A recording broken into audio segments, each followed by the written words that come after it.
Bienvenue sur Étoiline Inès TV. Si vous êtes encore nouveau ou nouvelle sur notre chaîne, n'hésitez pas de vous abonner massivement, aimer nos vidéos, commenter et partager. Chez Étoiline Inès TV, c'est la qualité, la différence et la vérité. Martini Monsanto yaba Martini. Nini ezoleka na Martini Monsanto bandeko makambo eza ya somo yango totie na biso ba emoji ya kolela yango totie na biso cœur brisé parce que makambo eza ya somo ekomi ya mawa ekomi mwa ya pasi makasi. Salut cher Bouchou, salut cher abonnés, salut cher connaissances, salut surtout les amis de Étoiline Inès TV. J'espère que vous allez bien. Quant à moi, je suis bel et bien, super bien, par la grâce de Dieu. Cher Bouchou, chers abonnés et chers connaissances, il y a lelo vraiment na memeli bino Martini Monsanto. Comédienne na biso ya kitoko, comédienne na biso oyo asololaka penza bien makasi, oyo penza asalaka pe musala na kitoko. Soki vraiment Martini Monsanto aza na scène, mutu nyonso to asantiraka que non, Martini yeyo azo jouer na mongongo na ye ya douceur ya makasi. Donc mongongo penze ezalaka neti batu oyo basambelaka mingi makasi wana penze ezalaka Martini yeba makambo ko ganga wana antuka na voix na ye esimbaka nango te. Bandeko siko ya lelo eza mwa histoire moko ezolelisa histoire moko ezosala mwa pasi surtout na motema minya nde likambo bandeko.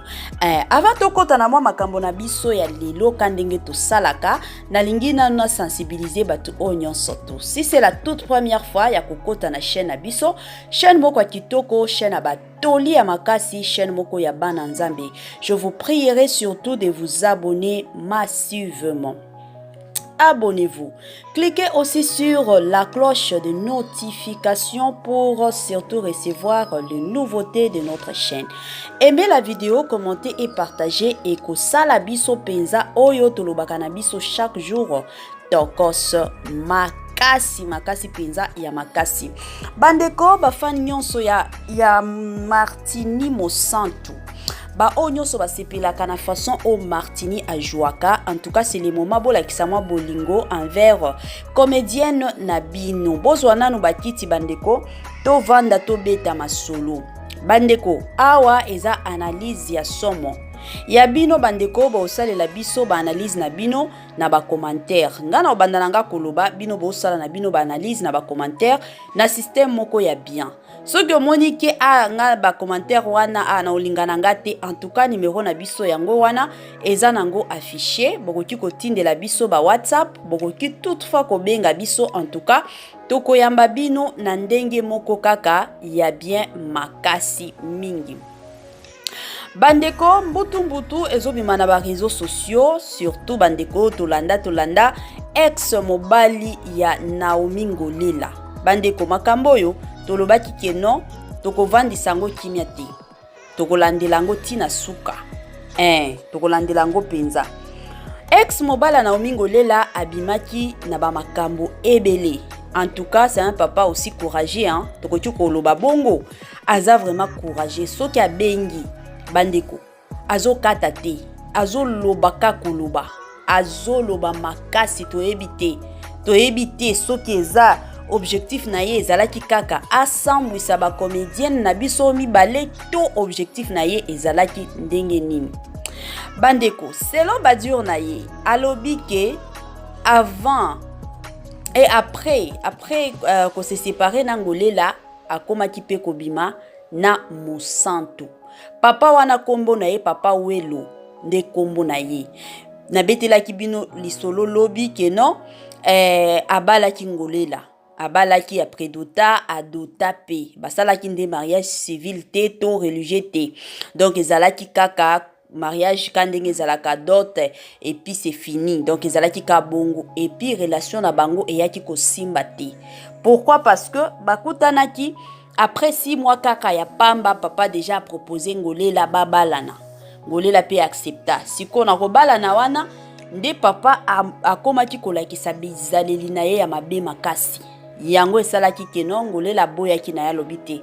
Nakoki kokota na mariage oteke kaka pona kota. Mariage eza place onyonso surtout pona biso basi ezalaka bien okota na mariage. Oyebi ke non, je suis à l'aise, je suis chez moi, c'est moi la reine de ma maison. Ke okota na libala moko boye, papa moko boye akomi ko imposer yo, papa moko boye akomi pe ko finga. Et ya mabe selon Naomi Ngolela alobaki ke non, papa wana akomaki ko finga Ngolela, akomaki pe ko finga ba parents ya Naomi Ngolela. Sikoyo après ça, papa eko bima. Papa ekomi ko benga ba youtubers. Akomi ko benga bandeko pona ko bimisa ba sekele. Siko na ko bimisa ba sekele na ye wana nde aye ko bimisa pe ya mosantu badeko. Ebele ya batu bagangaki. Alobi oui, abima pe na mosantu. Abima pe na mosantu. Et puis to ekomona pe na ba commentaire batu ebele balobi non. La plupart ya mibali ya poto basakanaka mingi na ba comédien na biso, ba comédienne plutôt. Basakanaka na bango mingi parce que ba comédienne na biso tellement bazalaka na lokoso ya mbongo. Bango soki bayoki kaka keno mwana poto aza, mwana poto aye. En tout cas, bakomi pesa bango moko. Ba comédienne na biso. Bandeko, ekomi mwa pasi. Tango balobaki makambo ya Martini Mosantu ke abimaki na papa wana. Papa wana ye moko kutu alobaki ezateke batu balobaki ye moko kutu alobaki. Siko batuni papa ba preuve eza wapi ya kolobaki obimaki na Mosantu ba preuve ezalaki na ngote. Azalaki na preuve ata mukete. La famille bomoni mokilo to vivre lelo yango surtout bana basi tozalaka keba.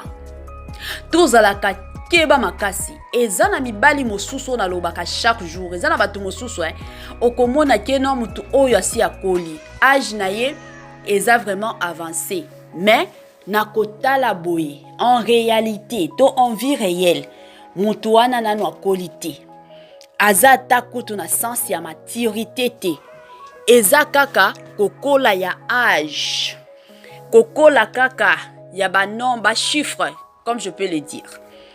Mais maturité na mutu zéro. Intelligence na mutu zéro. Kolanda makambo papa wana bando loba. Dona kolanda kaka papa welo wana. Donc okoloba keno papa openza na mutu na eza zéro makasi. Yango ata mwasi na ya liboso aboyaki. Parce que mwasi nyonso tu alingaka penza kobala na mobali oyo mutu ezo sala. Mobali oyo azana intelligence moko ya makasi.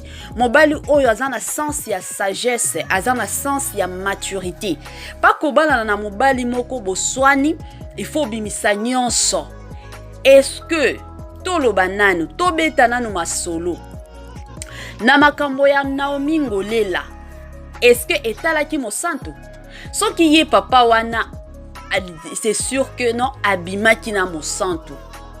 Est-ce que ye Mosantu abenga ki papa wana pona koloba keno koloba makambo Ngolela te pour que ye papa wana abimisa ba vérité to ba secret ya Mosantu?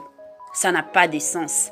En tout cas, c'est regrettable papa Welo. Bandeko, bo partager vidéo oyo, bo partager yango penza, bo partager pourvu que ekomela yepe, ayoka pe. Papa Welo, c'est regrettable. Comment na papa penza ya âge na yo? Tu es déjà dans de cinquantaine. Exact que oza papa moko otokoki ko bengo oza soki na 30 ans, oza soki na 20 ans, 25 ans. Même papa moko oza na ba cinquantaine. To ebite soki komi déjà na ba 60 années oyo. Parce que Ngolela lobby depuis ayeba yo zalaka na 45 ans. Depuis ayeba yo nzoka en réalité ozalaka njo papa moko ya 55 ans soki 58 ans. Donc, tu as évité année où il y a 2023, ceux qui ont commis na 60 ans. Ce qu'on a babiloko à nos sala papa, on mi pesa respect. Et ça biloko à âge na yote. Et ça biloko penza ya âge na yote. Boni ko fingi sa ba papa mosusu. yango lelo bato ebele bakomi koloba keno ba papa o bazo uta poto bazana basi na bango bazana bana na bango soki bakitika kini bazo kende kuna ka kusakana kana basi c'est regrettable bambongo bo salela bambongo ya pasi bo la mukana bandako soki 6 heures oye kozonga na ndako lisusu soki 1 heure du matin o la ka soki 4 heures du temps bambongo wana ya pasi siko pona bino soki bozongi kin allez c'est fini bokomi basi lelo ozwa oyo mabe lobi ozwa oyo mabe lobi kuna ozwa oyo mabe yango bokufa na ba maladie yango ebele bato balobaka pourquoi dans les mariages tout le monde a kaka mibali nde bakufa ka liboso par rapport à basi bien que ba intervention ezalaka ebele que non mibali bakufa ka parce que bango ba travaillaka dur parce que bango boyebote kindumba pe eleki ya mibali surtout mibali ya poto bon sakana na basi ya kin mingi ce n'est pas bien et la plupart ya mibali ngo bomona akendaki poto parce que moi sinde abengi saki ngutu ta wana bazaki basi te bazaki ba makango mwasi ya ke famille na bango etindi ye tango pe akomi kuna omoni ka mobala akomi ko supplier mwasi bengi sanga oyebinga na lingaka yo boyeboy mwasi asali ba effort na ye ba mbongo na ya somba ta lupango ba mbongo na ya somba ta ndako abengi sioke tango ake kuna akomi kosala akomi kobalekela mwasi c'est fini et après akomi kozonga na kin tango akozonga wana ba vacances na ba flats encore bango balela flats allez flats wana ndi akomi kokotisaka basi et puis basi na biso pe ya kin donc c'est comme si basutukelaka mibali ya poto bandeko basi botika bandeko na ngai ya basi bamibali mosusu talaka papa oyo papa mokolo alingi asambwisa bato sikoyo na côté ya ngolela a trouvé que non golela aussi n'est pas facile yepe aza mwasi moko qui est intelligente elle réfléchit yango moyen azwaye ezate yango alingi akota sikoyo na mosanto bandeko na nga basi bosutekelaka te mibali ya poto ebele d'entre eux bazoya na ba maladie ebele bazana basi kuna na tala mulongo ya bana basi babota baoye ye la bino ka boye parce que bauti poto bazana bambongo boye bandeko botika komikotisa na bamakambo ya buzoba bandeko nanga basi botika komikotisa na makambo ya buzoba yango ba mosusu bazoya na bakisi bazozwa ka ba chance na bino sans koyeba omoni ka auti poto nzoka za na bakisi na ye kozwa ba chance na bino yango omona après papa wana kokende vie na yo ezo changeaka te baobala yo te ozotulaka na yo kaka quartier mobimba bayebi ke yo non mwasi yango wana babalaka ete bablo mosusu bandeko nanga ya basi botika vraiment c'est regrettable papa welo tolo bananu ata soki yo obimaki na Martini Mosanto obimaki na ye nani muto tunaki yo soki obimaki na basi combien est-ce que Mosanto ango azaka mwasi ya liboso o après ko divorcer mwasi na yo ya libala mwasi na yo ya ndako mama ya bana na yo Mosanto nde akomaki mwasi na yo ya mibale après ngolela to aussi obima na basi ebele papa tika buzoba bongo ko eza bien te na pesaka respect makasi na ba papa mais eza na ba makambo mususu il faut peto lobaka okomi ko exagérer ce qui n'est pas bien mobali azalaka bongo te yango na lobaka chaque jour mobali abongaka te na biloba mobali azalaka mutu oyo azalaka calme qui un homme qui réfléchit mobali moko vandi boye soki mwa likambo ye oye kopesa mwa solution moko bato nyonso bagandi wana penza mobali faleka mobali azala chiko soki ozala mobali moko makambo ebimi yo pe olingi ka oloba et puis tongo oloba wana ozo respirer atate ezaka koloba makambo ezo bima kaka neti mwasi kutu na mwasi na yo ex mwasi disons na omingolela abando oloba bongo te quand même abando zwa moi temps à respirer à soupirer moi muke et puis à continuer mais avec papa welo c'était pas le cas ye kaka lobaka mobali moko ya papa et c'est qui n'est pas bien botika ba makambo ya bongo ba mibali ya poto botika kosakana na basi ya batu botika yango bozozwaka ba malédiction mosusu bosoki paka na basi na bino soki olingi okende vacances oloko kende kosilisa bambongo na yo nyonso bosala na mwasi na yo ba mosusu kutu bazalaka ndenge nini omoni basali batravailler dur na mwasi alobi oke papa kende kasi na kino osomba lopango mpo na biso boyeboye ye ntango akokoma na lopango akosomba te obanda okosaka mwasi akomi na ye na baflete wana ekomi ka basi na basi kilikili ti akozonga poto mwasi azotuna ye nasi nasombaki ndako omona ta ba video alokuta ka le jour akokufa nde bokokuya kose retrouver que non papa oyo asombaki ndako te botika ba comportement bongo na poto vie ezalaka facile te bato bazosouffrir osouffrir na mwasi na yo okende osombaka lopango siko yo ntango ozokendaka kuna ezaka basi yango nzambe abetaka bino. C'est regrettable ba papa ya poto botika ba bizaleli ya mabe makasi botika ba comportement wana bozana ngo ezaki ndoki ya haut niveau eza comportement moko mabe papa welo na minute oyo je suis sûr que ozui moi leçon na yo de vie ozui penza moi leçon de vie na âge na yo wana omilukela penza mwasi moko ozala stable na vie na ye na yo tika ba makambo wana bitambola lelo kendo bala koto eklobo kendo bala côté et ça n'a pas de sens ça n'a sens te on se concentrera na vie na yo quand même on se concentrera pe na vie ya bana na yo et ko sala moi bien et ko sala pe kitoko makasi. Chers Bouchou, chers abonnés et chers connaissances, yamuke kaka na linga kito beta lisolo. Wana Martini mosantu na biso papa welo alobi ke yepe abimaki na ye. Ata bino moko. Bolobi nini bande kunanga. Nga yanga na uti koloba. Boti la biso na ba commentaire ya bino. Numéro na biso za affiché. Boti de la biso ba WhatsApp. De l'autre côté, boti ba j'aime, boti ba commentaire. Bot partager les biso pe vidéo et que ça la biso kaka bien makasi. Bye bye la famille et à la prochaine. Ciao.